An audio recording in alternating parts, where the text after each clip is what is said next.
Episode 13.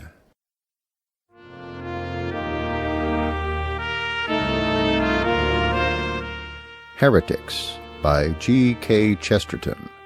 Read by David Grizzly Smith.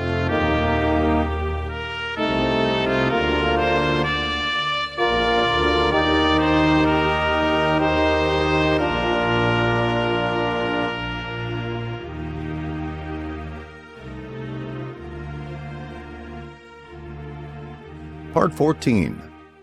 Uncertain Modern Writers and the Institution of the Family. The family may fairly be considered, one would think, an ultimate human institution. Everyone would admit that it has been the main cell and central unit of almost all societies hitherto, except, indeed, such societies as that of Lacedaemon, which went in for efficiency, and has therefore perished and left not a trace behind. Christianity, even enormous as was its revolution, did not alter this ancient and savage sanctity. It merely reversed it. It did not deny the Trinity of Father, Mother, and Child. It merely read it backwards, making it run Child, Mother, Father. This it called not the family, but the Holy Family. For many things are made holy by being turned upside down. But some sages of our own decadence have made a serious attack on the family. They have impugned it, as I think, wrongly, and its defenders have defended it wrongly. The common defense of the family is that amid the stress and fickleness of life it is peaceful, pleasant, and at one. But there is another defense of the family which is possible, and to me evident. This defense is that the family is not peaceful, and not pleasant, and not at one. It is not fashionable to say much nowadays of the advantages of the small community. We are told that we must go in for large empires and large ideas. There is one advantage, however, in the small state, the city, or the village, which only the willfully blind can overlook. The man who lives in a small community lives in a much larger world. He knows much more of the fierce varieties and uncompromising divergences of men. The reason is obvious. In a large community we can choose our companions. In a small community, our companions are chosen for us. Thus, in all extensive and highly civilized societies, groups come into existence founded upon what is called sympathy, and shut out the real world more sharply than the gates of a monastery. There is nothing really narrow about the clan. The thing which is really narrow is the clique. The men of the clan live together because they all wear the same tartan, or are all descended from the same sacred cow. But in their souls, by the divine luck of things, there will always be more colors than in any tartan. But the men of the clique live together because they have the same kind of soul, and their narrowness is a narrowness of spiritual coherence and contentment, like that which exists in hell. A big society exists in order to form cliques. A big society is a society for the promotion of narrowness. It is a machinery for the purpose of guarding the solitary and sensitive individual from all experience of the bitter and bracing human compromises. It is, in the most literal sense of the words, a society for the prevention of Christian knowledge. We can see this change, for instance, in the modern transformation of the thing called a club. When London was smaller, the parts of London more self-contained and parochial, the club was what it still is in villages, the opposite of what it is now in great cities. Then the club was valued as a place where a man could be sociable. Now the club is valued as a place where a man can be unsociable. The more the enlargement and elaboration of our civilization goes on, the more the club ceases to be a place where a man can have a noisy argument, and becomes more and more a place where a man can have what is somewhat fantastically called a quiet shop. Its aim is to make a man comfortable, And to make a man comfortable is to make him the opposite of sociable. Sociability, like all good things, is full of discomforts, dangers, and renunciations. The club tends to produce the most degraded of all combinations, the luxurious anchorite, the man who combines the self-indulgence of Lucilius with the insane loneliness of St. Simeon Stylites. If we were tomorrow morning snowed up in the street in which we live, we should step suddenly into a much larger and much wilder world than we have ever known. And it is the whole effort of the typically modern person to escape from the street in which he lives. First he invents modern hygiene and goes to Margate. Then he invents modern culture and goes to Florence. Then he invents modern imperialism and goes to Timbuktu. He goes to the fantastic borders of the earth. He pretends to shoot tigers. He almost rides a camel. And in all this he is still, essentially, fleeing from the street in which he was born. And of this flight he is always ready with his own explanation. He says he is fleeing from his street because it is dull. He's lying. He is really fleeing from his street because it is a great deal too exciting. It is exciting because it is exacting. It is exacting because it is alive. He can visit Venice because to him the Venetians are only Venetians. The people in his own street are men. He can stare at the Chinese because for him the Chinese are a passive thing to be stared at. If he stares at the old lady in the next garden, she becomes active. He is forced to flee, in short, from the too stimulating society of his equals, of free men, perverse, personal, deliberately different from himself.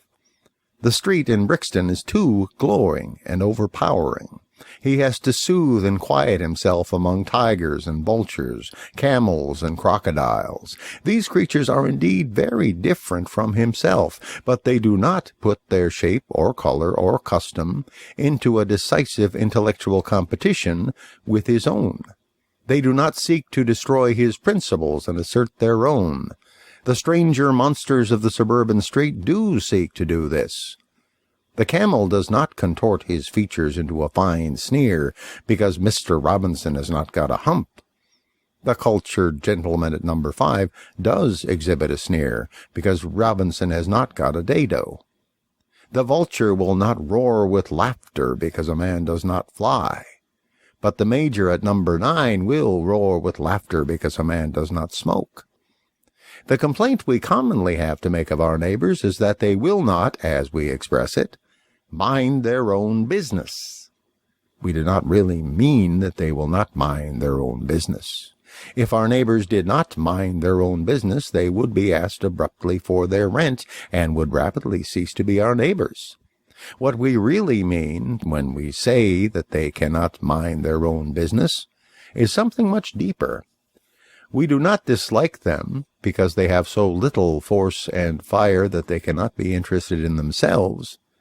We dislike them because they have so much force and fire that they can be interested in us as well. What we dread about our neighbors, in short, is not the narrowness of their horizon, but their superb tendency to broaden it. And all aversions to ordinary humanity have this general character. They are not aversions to feebleness, as is pretended, but to its energy. The misanthropes pretend that they despise humanity for its weakness. As a matter of fact, they hate it for its strength.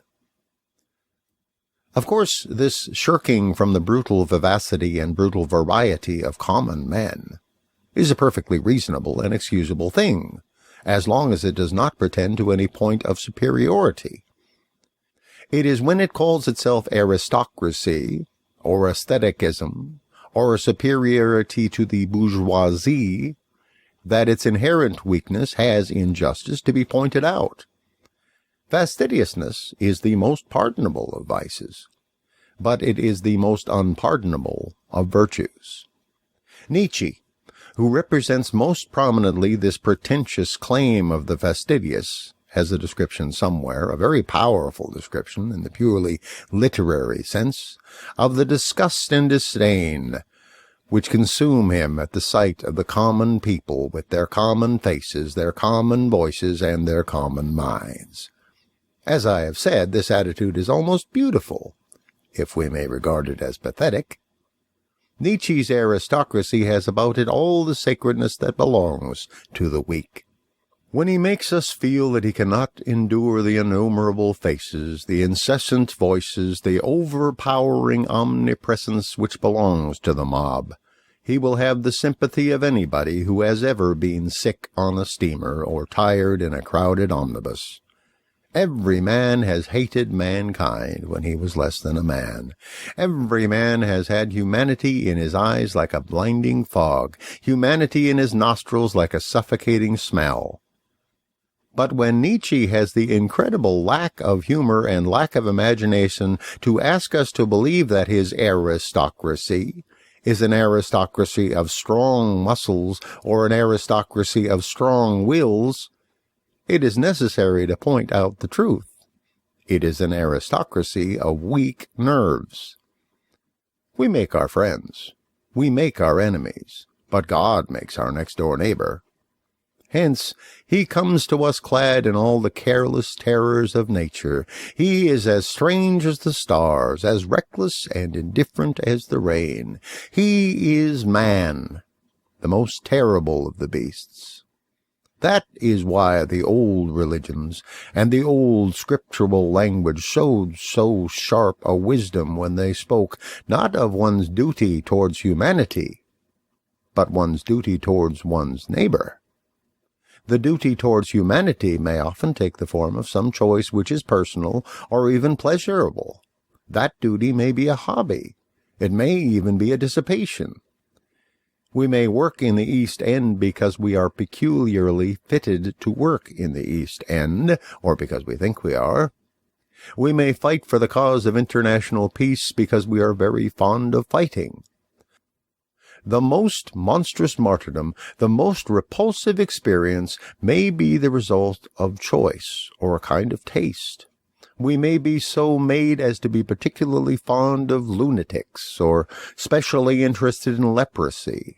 We may love Negroes because they are black, or German socialists because they are pedantic. But we have to love our neighbor because he is there. A much more alarming reason for a much more serious operation. He is the sample of humanity which is actually given us. Precisely because he may be anybody, he is everybody. He is a symbol because he is an accident. Doubtless men flee from small environments into lands that are very deadly. But this is natural enough, for they are not fleeing from death. They are fleeing from life. And this principle applies to ring within ring of the social system of humanity. It is perfectly reasonable that men should seek for some particular variety of the human type, so long as they are seeking for that variety of the human type, and not for mere human variety. It is quite proper that a British diplomatist should seek the society of Japanese generals, if what he wants is Japanese generals. But if what he wants is people different from himself, he had much better stop at home and discuss religion with a housemaid. It is quite reasonable that the village genius should come up to conquer London, if what he wants is to conquer London. But if he wants to conquer something fundamentally and symbolically hostile, and also very strong, he had much better remain where he is and have a row with the rector. The man in the suburban street is quite right if he goes to Ramsgate for the sake of Ramsgate, a difficult thing to imagine, but if, as he expresses it, he goes to Ramsgate for a change, then he would have a much more romantic and even melodramatic change if he jumped over the wall into his neighbor's garden. The consequences would be bracing in a sense far beyond the possibilities of Ramsgate hygiene. Now, exactly as this principle applies to the empire, to the nation within the empire, to the city within the nation, to the street within the city, so it applies to the home within the street. The institution of the family is to be commended for precisely the same reasons that the institution of the nation or the institution of the city are in this matter to be commended.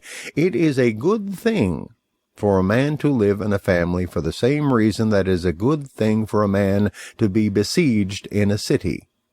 It is a good thing for a man to live in a family in the same sense that it is a beautiful and delightful thing for a man to be snowed up in a street.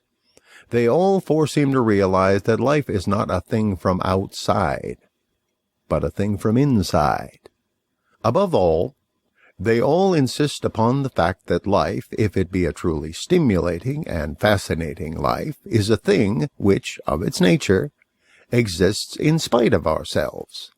The modern writers who have suggested, in a more or less open manner, that the family is a bad institution, have generally confined themselves to suggesting with much sharpness, bitterness, or pathos, that perhaps the family is not always very congenial. Of course, the family is a good institution because it is uncongenial. It is wholesome precisely because it contains so many divergencies and varieties.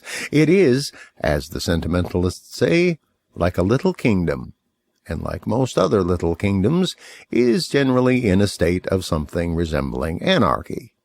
It is exactly because our brother George is not interested in our religious difficulties, but is interested in the Trocadero restaurant, that the family has some of the bracing qualities of the Commonwealth.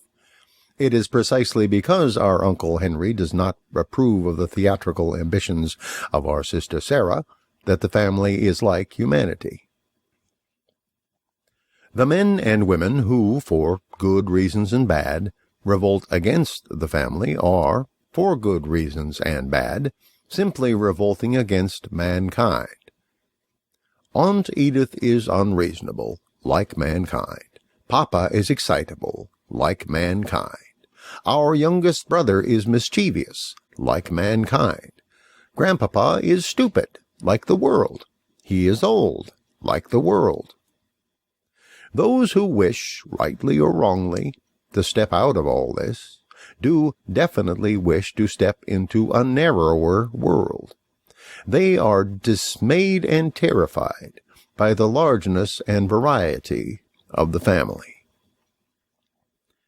Sarah wishes to find a world wholly consisting of private theatricals. George wishes to think the Trocadero a cosmos. I do not say for a moment that the flight to this narrower life may not be the right thing for the individual, any more than I say the same thing about flight into a monastery, but I do say that anything is bad and artificial which tends to make these people succumb to the strange delusion that they are stepping into a world which is actually larger and more varied than their own. The best way that a man could test his readiness to encounter the common variety of mankind would be to climb down a chimney into any house at random and get on as well as possible with the people inside. And that is, essentially, what each one of us did on the day that he was born. This is indeed the sublime and special romance of the family. It is romantic because it is a toss-up. It is romantic because it is everything that its enemies call it. It is romantic because it is arbitrary. It is romantic because it is there. So long as you have groups of men chosen rationally, you have some special or sectarian atmosphere. It is when you have groups of men chosen irrationally that you have men. The element of adventure begins to exist, for an adventure is, by its nature, a thing that comes to us. It is a thing that chooses us, not a thing that we choose. Falling in love has been often regarded as the supreme adventure, the supreme romantic accident, in so much as there is in it something outside ourselves, something of a sort of merry fatalism. This is very true. Love does take us, and transfigure and torture us. It does break our hearts with an unbearable beauty, like the unbearable beauty of music. But insofar as we have certainly something to do with the matter, insofar as we are in some sense prepared to fall in love, and in some sense jump into it, insofar as we do to some extent choose, and to some extent even judge, in all this falling in love is not truly romantic, is not truly adventurous at all. In this degree, the supreme adventure is not falling in love. The supreme adventure is being born. There we do walk suddenly into a splendid and startling trap. There we do see something of which we have not dreamed before. Our father and mother do lie in wait for us and leap out on us like brigands from a bush.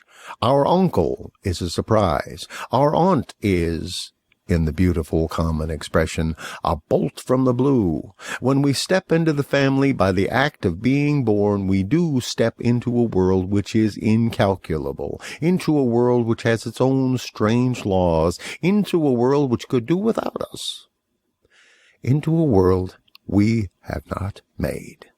In other words, when we step into the family, we step into a fairy tale. This color, as of a fantastic narrative, ought to cling to the family and to our relations with it throughout life.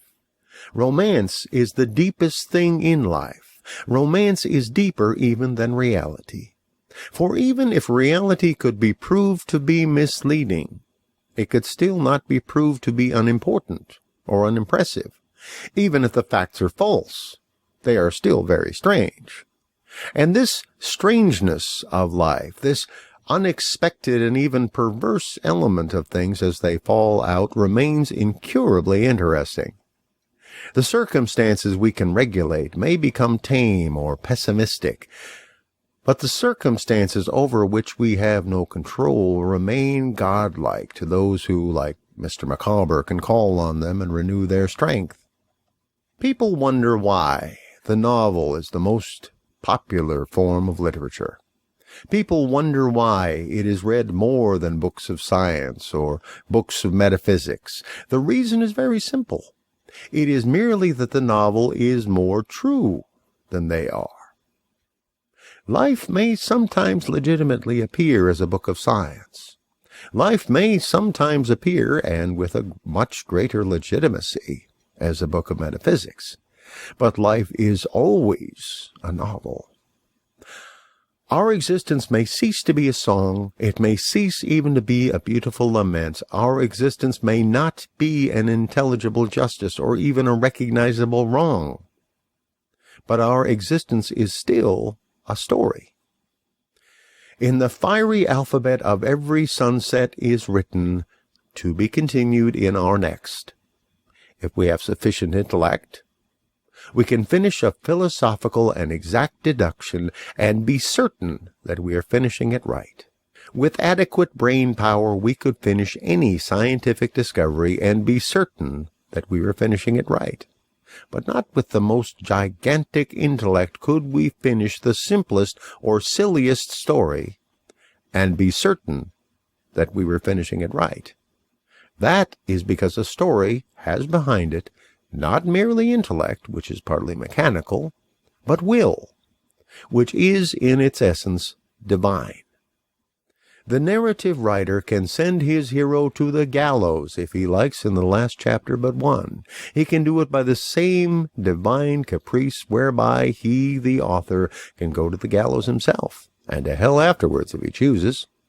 And the same civilization, the chivalric European civilization which asserted free will in the 13th century, produced the thing called fiction in the 18th. When Thomas Aquinas asserted the spiritual liberty of man, he created all the bad novels in the circulating libraries. But in order that life should be a story or romance to us, it is necessary that a great part of it, at any rate, should be settled for us, without our permission. If we wish life to be a system, this may be a nuisance. But if we wish it to be a drama, it is an essential. It may often happen, no doubt, that a drama may be written by somebody else which we like very little.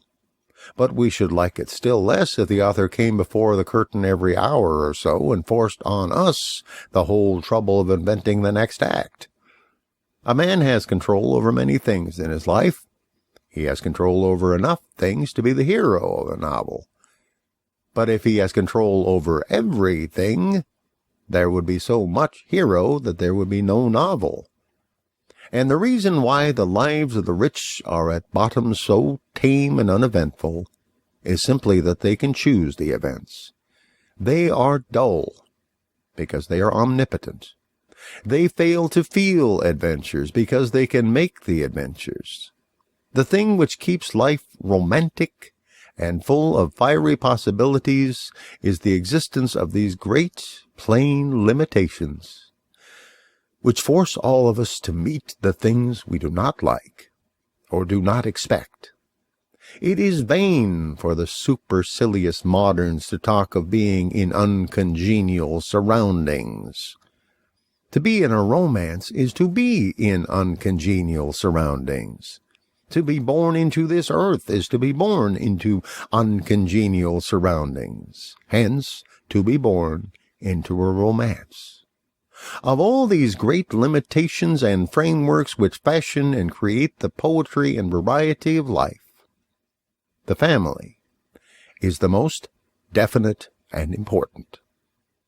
Hence it is misunderstood by the moderns who imagine that romance would exist most perfectly in a complete state of what they call liberty. They think that if a man makes a gesture, it would be a startling and romantic matter that the sun should fall from the sky. But the startling and romantic thing about the sun is that it does not fall from the sky. They are seeking under every shape and form a world where there are no limitations. That is, a world where there are no outlines. That is, a world where there are no shapes. There is nothing baser than that infinity. They say they wish to be as strong as the universe, but they really wish the whole universe as weak as themselves.